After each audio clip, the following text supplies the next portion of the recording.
Hello বন্ধুরা, কেমন আছো তোমরা? আশা করছি তোমরা ভালো আছো। আর রূপাস ওয়ার্ল্ডের একটা নতুন ব্লগে তোমাদের সবাইকে ওয়েলকাম। তো আজকে চলে এসেছি একটা রান্নার রেসিপি নিয়ে। তো আজকে রান্নাটা হচ্ছে লাউ চোস্তা। তো লাউ চোস্তা করার জন্য দেখো লাউটা কিন্তু কুচি কুচি করে কেটেছি, একদম ছোট ছোট দেখতেই পাচ্ছ। আর তার সঙ্গে পোস্তর আলু যেমন হয় ছোট ছোট, সেই রকম পোস্তর আলুর মতো আলু কেটেছি। তো দুটোই বেশ ছোটো ছোটো করেই কাটা হয়েছে। আর তার সঙ্গে লাগবে পেঁয়াজ। তো পেঁয়াজ আমি এখানে অনেকটাই কেটেছি, এতটা পেঁয়াজ লাগবে না। এখানে প্রায় আমি 3টে বড় সাইজের পেঁয়াজ কেটেছি, তো এতটা পেঁয়াজ লাগবে না। তার সঙ্গে আদা নিয়েছি 5-6 কুচি, আর রসুন নিয়েছি প্রায় 10টার মতো। তো প্রথমেই দেখো আমি এখানে প্রেসার কুকারে আলু আর যে লাউটা আছে সেটা সেদ্ধ করে নেব। তো তোমরা চাইলে নুন দিয়েও সেদ্ধ করতে পারো, চাইলে নুন না দিয়েও সেদ্ধ করতে পারো। আমরা কিন্তু নুন না দিয়ে সেদ্ধ করি। এবারে বলি চোস্তা হচ্ছে মাংস চর্বি, খাসির মাংস চর্বি। তো ওটাকে মানে চর্বিটা যখন লাউ দিয়ে রান্না করি তখন সেটাকে আমরা বলি লাউ চোস্তা। তো এটা অনেকেই রান্না করো তোমরা জানো, অনেকেই খায়, এটা বেশ ভালো লাগে খেতে। তো চলো এটা সেদ্ধ হোক আর বলি তোমাদেরকে কী কী মশলা লাগবে। তো ফড়ঙের জন্য শুকনো লঙ্কা ফড়ং 5 ফড়ং, আর এদিকে হলুদ, লাল লঙ্কা মানে শুকনো লঙ্কার গুঁড়ি, এখানে ধনে জিরে গুঁড়ো আছে, আর আছে এখানে পরিমাণ মতো নুন চিনি, সেটা তো সব রান্নাতেই লাগে। আর সানরাইজের মিট মশলা অ্যাড দিচ্ছি আমি। তো যাই হোক মিট মশলাটাও কিন্তু এটাতে মাস্ট, যেহেতু মাংস আছে মানে মাংসের চর্বি আছে। আর লাগবে এই যে 1.5টার মতো টমেটো আর লঙ্কা, কাঁচা লঙ্কা। আর এটাই হচ্ছে মেন জিনিস, সেই খাসির মাংসের চর্বি যেটা দিয়ে রান্নাটা হবে। চলো রান্নাটা শুরু করা যাক। কড়াই কিন্তু তেল দিয়ে দিচ্ছি একটু একটু করে, তার কারণ বেশি তেল দিইনি, 3-4 পলার মতোই তেল দিচ্ছি, কেননা চর্বিটা দেওয়ার পর অনেক তেল বেরোবে ওখান থেকে। তো ওই জন্য সামান্য তেল দিচ্ছি। আর এখানে ফড়ং 5 ফড়ং, শুকনো লঙ্কা ফড়ং যেটা তোমাদের দেখালাম বললাম। তোমরা চাইলে কিন্তু এখানে তেজপাতা ফড়ংও দিতে পারো। 5 ফোড়ং আর শুকনো লঙ্কা ফোড়ঙের দেখো একটা ভালো গন্ধ আসছে, মানে তোমরা পাচ্ছ না, আমি পাচ্ছি। তো ঠিক এই সময় আমি দিয়ে দেবো কুচনো পেঁয়াজ, যেটা কাটা পেঁয়াজ সেটা, প্রায় একটা বড় সাইজের পেঁয়াজ আমি এখানে দিয়ে দিলাম।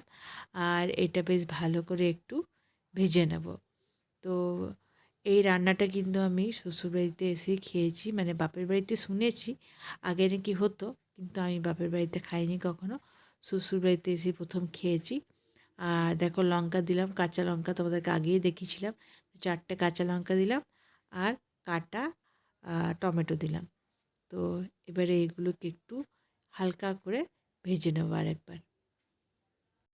আর হালকা ভাজা হতে হতেই এর মধ্যে দেব কিছু মশলা, যেমন প্রথমেই দিয়ে দেবো এতে একটু পরিমাণ মতো চিনি, কারণ সব খাবারেই দেখবে কম বেশি চিনি দিলে টেস্টটা কিন্তু একটু আলাদা রকম আসে, মানে ভালো আসে। তো চিনিটা মাস্ট, তোমরা চাইলে গুঁড়ও দিতে পারো।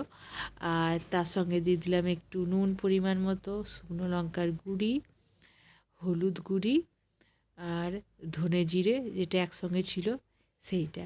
তো দেখতে পাচ্ছ খুব যে মশলা দিচ্ছি তা না, মোটামুটি ছোটো চামচের 1 চামচ 1.5 চামচ এই রকমই মশলার পরিমাণটা দিচ্ছি। আর তার সঙ্গে সানরাইজের আমাদের মিট মশলা যেটা তোমাদেরকে দেখালাম, তার কারণ যেহেতু এটা মটনের চর্বির রেসিপি, মানে চর্বিটা দিয়ে রান্না, তার জন্য। আর তারপরে দিয়ে দিলাম একটু বাটা পেঁয়াজ, আদা, রসুন, যেটা তোমাদের যে পরিমাণটা দেখিয়েছিলাম, তো সেইটা। তো পেঁয়াজ আমি এখানে 1টার মতো বেটেছি, আর আদা রসুনের পরিমাণ তো আগেই দেখিয়ে দিয়েছি। তো সেইটা দিয়ে এবার ভালো করে এটাকে কষাতে হবে যতক্ষণ না এটার মধ্যে থেকে তেল ছাড়ছে। তো অনেকেই তোমরা চর্বি খেতে ভালোবাসো না, আবার অনেকেই মাংসের চর্বি খেতে ভালোবাসো। তো যারা চর্বি খেতে ভালোবাসো তারা কিন্তু অবশ্যই এই রান্নাটা করে দেখো। আর দেখো মশলাটা কিন্তু আমার ভালো করে কষানো হয়ে গেছে, আর দেখো তেলও ছেড়ে দিচ্ছে। আর এই সময় আমি দিয়ে দেবো মাংসের চর্বিটা। তো দেখো চর্বিটা দেওয়ার পর কিন্তু কষতে কষতে অনেক তেল বেরোবে। আর আমার ঠাকুমার আমলে নাকি এই রান্নাটা খুব হতো, বাপি বলে, বাপির কাছে শুনেছি, কিন্তু বাড়িতে কখনো খাইনি, এই শ্বশুরবাড়িতে এসেই প্রথম খাওয়া আমার এটা। তো আমার মোটামুটি লাগে, খুব একটা খারাপ লাগে না। তো দেখো এইটা কিন্তু কষতে কষতে কতটা এর থেকে, ওই চর্বি থেকে তেলটা বেরোয়, অনেকটাই তেল বেরোবে। এতে, আর ওই জন্যই রান্নার প্রথমে কম তেল দিয়েছিলাম। তো এটাও মোটামুটি দেখো তেল বেরোনোর পর এরপর সিদ্ধ করে রাখা আলু আর যে লাউ ছিল সেটা এর মধ্যে দিয়ে দেবো। তো দেখো কতটা তেল ছাড়ছে, দেখে বুঝতে পারছো কেন এত কম তেল দিয়েছিলাম। তো অনেকটাই ওই চর্বি থেকে তেল বেরিয়ে গেছে, মানে ঘিয়ের মতো বলতে পারো। তো সেটা বেরিয়ে গেছে। আর এই তেলটা বেরোনোর পর দেখো কি সুন্দর কালারটা লাল এসছে পুরো, কি ভালো লাগছে না দেখতে। তো দেখো আরেকবার ভালো করে কষে নিচ্ছি যাতে মশলার কোনো গন্ধ না ছাড়ে আর টেস্টটাও ভালো আসে। রান্না যতটা ভালো করে কষা হয় ততটাই কিন্তু রান্নার টেস্টটা বাড়ে। তো রান্নাতে আমার শাশুড়ি মা ওই জন্য বলে অনেক ধৈর্য লাগে। তো এটা কিন্তু একদম ঠিক, রান্না করতে গেলে অনেক ধৈর্য লাগে। তো দেখো এবার দিয়ে দেবো আলু আর যে লাউটা সেদ্ধ করে রাখা ছিল সেই লাউ আলু সেদ্ধটা। আর এই লাউ আলু সেদ্ধটা দিয়ে আবার ভালো করে নেড়ে চেড়ে কষে নিতে হবে। আর এই লাউ আলু সেদ্ধ করার সময় যে জলটা দিয়েছিলে ওটা কিন্তু ফেলবে না, ওটাই কিন্তু এবার কাজে লাগবে। ওটা অনেকে ফেলে দাও তোমরা, কিন্তু ওটা যদি দাও তাহলে যে লাউয়ের গন্ধটা লাউয়ের জলের মধ্যে থাকে সেটা এই রান্নাতে ভালো করে ঢুকবে আর টেস্টটা আরও ভালো আসবে। তো তার জন্য আমি কিন্তু দেখো ছেঁকে ছেঁকে ছেঁকে ছেঁকে মানে তুলে নিচ্ছি, আর ওই জলটা কিন্তু রেখে দিয়েছি, ফেলিনি। এই দেখো। তো এইরকমভাবে পুরো রান্নাটা নেড়ে চেড়ে দেখো ভালো করে মিশিয়ে নিচ্ছি মশলা চর্বি সবের সাথে, লাউটা আর আলুটাকে ভালো করে মিশিয়ে নিচ্ছি।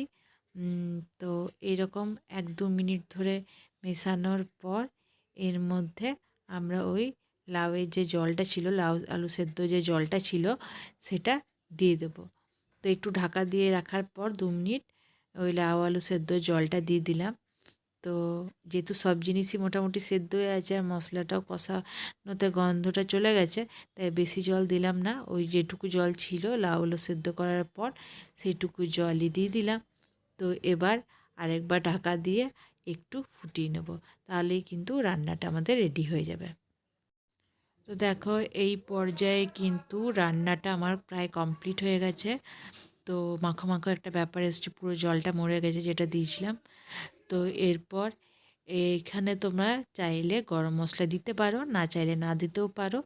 আমি যেমন দেব না গরম মশলা, কারণ একটা যে মাংসের যে একটা গন্ধ সেটা চলে যাবে গরম মশলা দিলে। তো ওই জন্যই গরম মশলা দিলাম না। তো ভালো করে আরেকবার নেড়ে চেড়ে যতটুকু জল ছিল সেটাও পুরো মরে গেছে। আর দেখতেই পাচ্ছ রান্নাটা কত সুন্দর হয়েছে, খেতেও কিন্তু অপূর্ব হয়। তো চলো, আশা করব আমার এই লাউ চোস্তা রেসিপিটা তোমাদের ভালো লাগবে। আর ভালো লাগলে লাইক কমেন্ট সাবস্ক্রাইব করো আমার চ্যানেলটা। যারা নতুন তারা তো অবশ্যই সাবস্ক্রাইব করে যেও, আর কমেন্টও করো ভালো লাগলে। তো পরের ব্লগে আবার দেখা হচ্ছে, ততক্ষণের জন্য টাটা।